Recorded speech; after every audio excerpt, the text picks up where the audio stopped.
दिव्य हिंदी अकोला की top 10 news.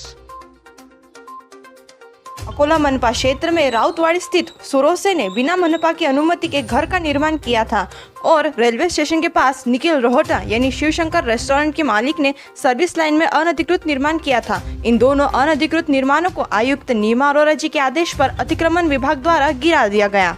Akola महानगर पालिका प्रशासन द्वारा बकाया धारक संपत्ति धारकों से कड़ाई से संपत्ति कर वसूला जा रहा है। कई संपत्तियों पर सील की कार्रवाई की गई, लेकिन मनपा के ही अधिकतर अधिकारी कर्मचारियों ने अब तक संपत्ति कर भुगतान नहीं किया। इस पर गौर करते हुए जिलाधिकारी तथा मनपा आयुक्त नीमा अरोरा जी ने आदेश जारी करते हुए 3 दिन के भीतर सभी अधिकारी कर्मचारियों को संपत्ति कर का भुगतान करने को कहा है। केंद्रीय गृह मंत्रालय ने अपराधों की उत्कृष्ट जांच करने वाले अधिकारी तथा अमलदारों की जानकारी मंगवाई थी। अकोला के तत्कालीन एसडीपीओ उमेश माने पाटिल ने एक नाबालिग के साथ घटित दुष्कर्म की जांच की थी, जिसमें शामिल आरोपियों को न्यायालय ने सजा सुनाई थी। इस अभियोग की जानकारी वरिष्ठ अधिकारियों को पेश की गई, जिसके आधार पर इन्हें केंद्रीय गृह मंत्री पदक दिया जाएगा। अकोला महानगर पालिका अंतर्गत प्रधानमंत्री आवास योजना के तहत मंजूर घर कुलों का निर्माण निधि के अभाव में कछुआ गति से हो रहा था, लेकिन अब राज्य सरकार की ओर से घर कुलों की प्रलंबित किश्तों के लिए निधि मंजूर की गई है। अकोला महानगर पालिका क्षेत्र में 6 प्रकल्पों के तहत मंजूर 4324 घर कुलों के लिए महानगर पालिका को 27 करोड़ 72 लाख रुपए उपलब्ध कराए गए हैं। पुलिस लॉन में आयोजित स्वरोजगार सम्मेलन के पहले दिन युवक तथा युवतियों ने उत्साहपूर्ण प्रतिसाद दिया। गुरुवार को इस सम्मेलन का 300 युवाओं ने लाभ उठाया। अपनी शैक्षणिक योग्यता के आधार पर युवाओं ने रोजगार के लिए अपने आवेदन देते हुए जानकारी ली। लॉन में लगाए गए स्टॉल पर मौजूद संस्था के पदाधिकारियों ने युवाओं को विस्तार से जानकारी दी।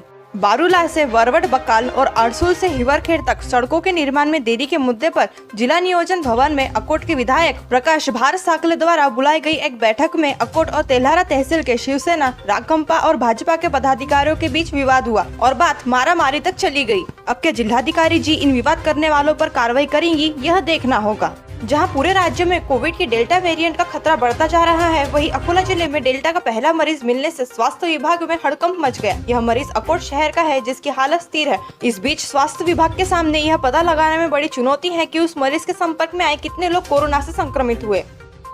सरकार के खाद्य एवं औषधि प्रशासन विभाग द्वारा विभिन्न खाद्य और औषधि क्षेत्रों में व्यवसाय करने के लिए लाइसेंस जारी किए जाते हैं। सरकार ने अब इन लाइसेंस को जारी करने के लिए एक ऑनलाइन प्रणाली विकसित की है, जिसके चलते अकोला के सेतु केंद्र चालकों को ऑनलाइन प्रणाली के माध्यम से यह लाइसेंस कैसे जारी करने हैं, इस संबंध में जिलाधिकारी कार्यालय में प्रशिक्षण दिया गया। आगामी गणेशोत्सव को लेकर महानगर में तैयारियां शुरू हो चुकी हैं। 10 सितंबर से गणेशोत्सव शुरू होने वाला है, जिसको लेकर सार्वजनिक गणेशोत्सव मंडल ने जिला प्रशासन को ज्ञापन देकर विभिन्न लंबित मांगे तुरंत हल करने का आह्वान किया। इस बार का गणेशोत्सव 128वें वर्ष में प्रवेश करेगा, इसलिए नियमों में थोड़ी शिथिलता देने की मांग मंडलों द्वारा की गई। जिला परिषद की शिक्षा अधिकारी डॉक्टर वैशाली ठग जब जिला परिषद स्कूल जाबरून में पहुंची तो वहां एक शिक्षक शराब पीकर स्कूल में मौजूद था। स्कूल की छत पर मजदूर खाना बनाते हैं और स्कूल परिसर में पत्थर फेंकते हैं। हालांकि इसकी जानकारी प्रधानाध्यापक को नहीं है। इस समय यह स्पष्ट हो गया कि स्कूल मवेशियों और मजदूरों के लिए एक आश्रय स्थल बन गया है। दिव्य हिंदी न्यूज, हम सिर्फ जानकारी देने का ही कार्य नहीं करते हैं, बल्कि हम लोकशाही के चौथे मजबूत आधार स्तंभ की भूमिका निभाने का भी कार्य करते हैं। देश और दुनिया की आने वाली सभी ब्रेकिंग न्यूज से हमेशा अपडेटेड रहने के लिए अभी दिव्य हिंदी न्यूज के चैनल को सब्सक्राइब करें और बेल नोटिफिकेशन को ऑन करना ना भूलें। धन्यवाद।